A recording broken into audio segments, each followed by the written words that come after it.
Hello, today I'd like to show you the crosscut sled I made for my table saw. First, here's my old sled. You can see it's a pretty much traditional design with the two pieces joined front and back, and a slot down the middle. These things were these hold down units I made that were always more trouble than they were worth. And on the bottom, it's got the two hardwood runners that go in the miter slots on the table saw. Trouble was, I could never seem to get these lined up quite right, and the thing would always bind. So I'd end up sanding and sanding and sanding until finally it'll slide back and forth, but it's such a loose fit you lose any accuracy. And even with the sanding, some days it would still bind. So I decided I had to make something better.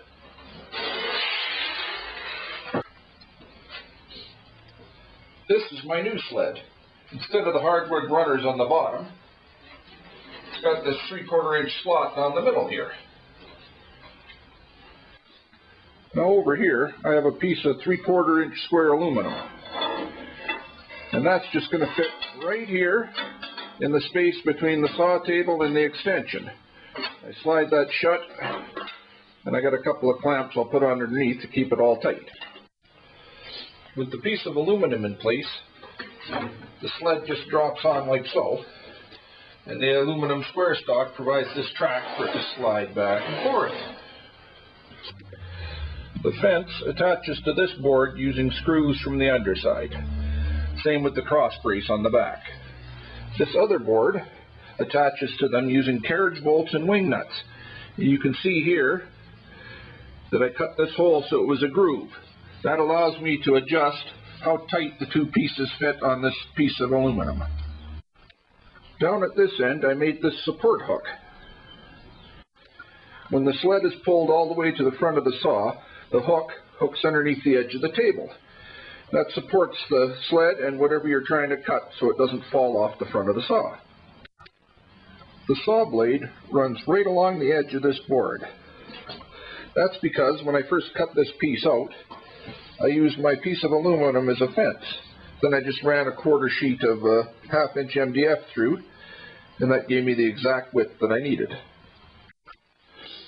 To make my fence, I cut a piece of 2x4 to length, and then I ripped it on the table saw. That gave me this nice clean edge for the front of the fence. I used a square to draw a line off this edge that runs up against the blade, and then that's what I aligned the fence on. That made sure that this was at 90 degrees to this. With this sled, I'm able to leave the guard in place. The riving knives, however, will cause scratches on whatever I'm trying to cut, so I'll just pop those off.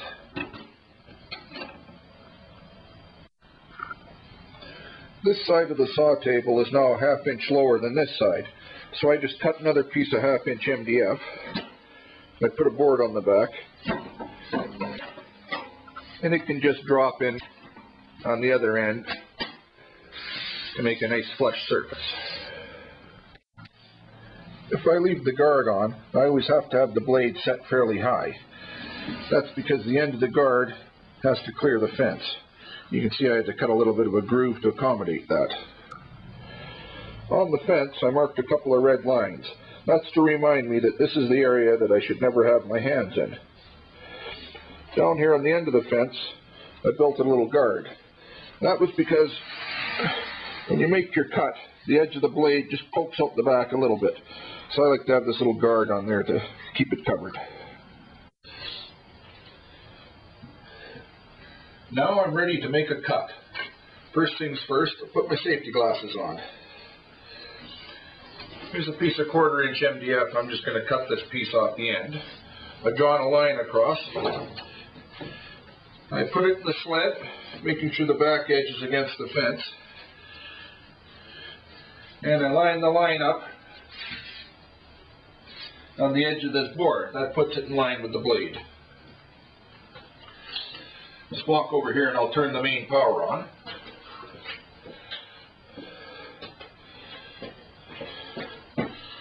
Flip this guard down. Alright, so we're ready to go.